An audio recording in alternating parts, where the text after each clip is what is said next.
Mr. President, Mr. Vice President, governors, colleagues, this is a bittersweet day.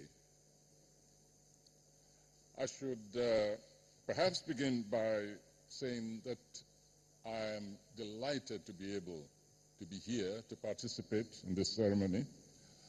I was virtually yanked off the plane, literally yanked off the plane on my way to Brazil to be present here.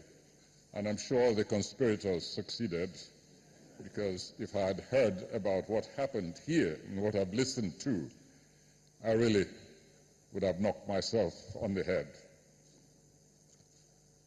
Most of what I wanted to say has actually been knocked off my throat by one singular gesture, the presidential apology.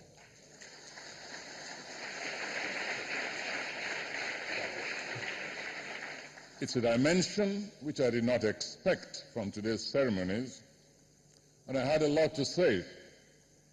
And unfortunately, well, fortunately, because we're limited for time, the words have been taken out of my mouth.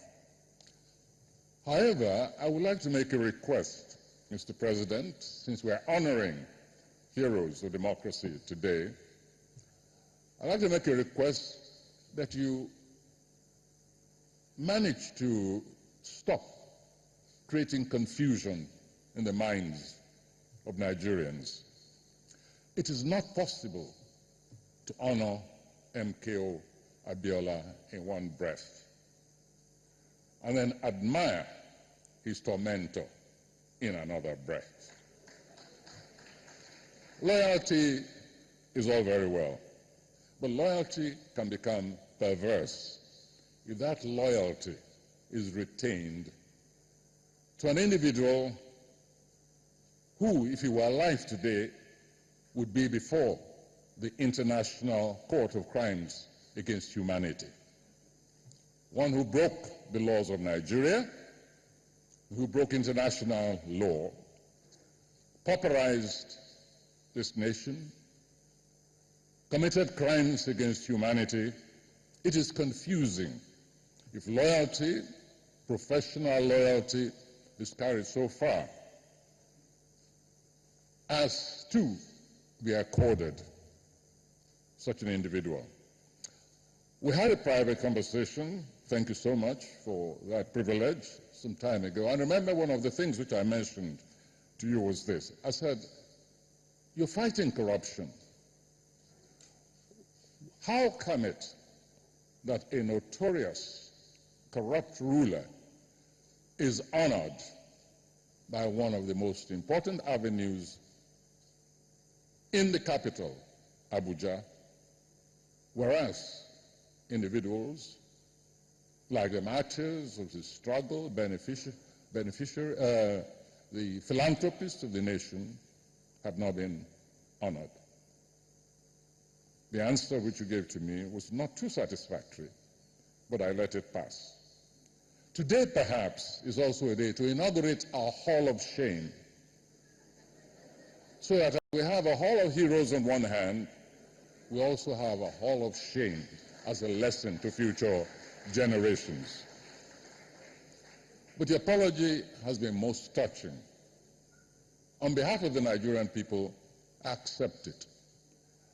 Accept, and I'm sure that most Nigerians will agree with me. It's a beginning.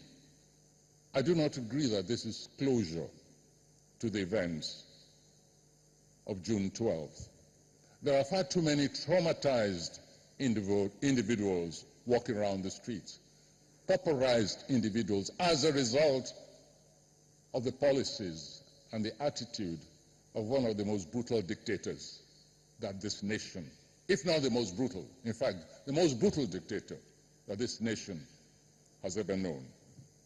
Closure will come by responding to those traumatized individuals, the victims of unspeakable tortures, some of whom were compelled even to watch their beloved ones being tortured on behalf of a man who was determined not just to demonize, to dominate his environment, but to dehumanize that environment.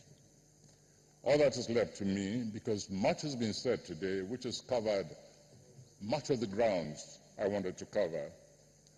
All that is left to me is to plead that we do not forget the nameless, the unsung heroes and heroines of that struggle. A number of names have already been listed.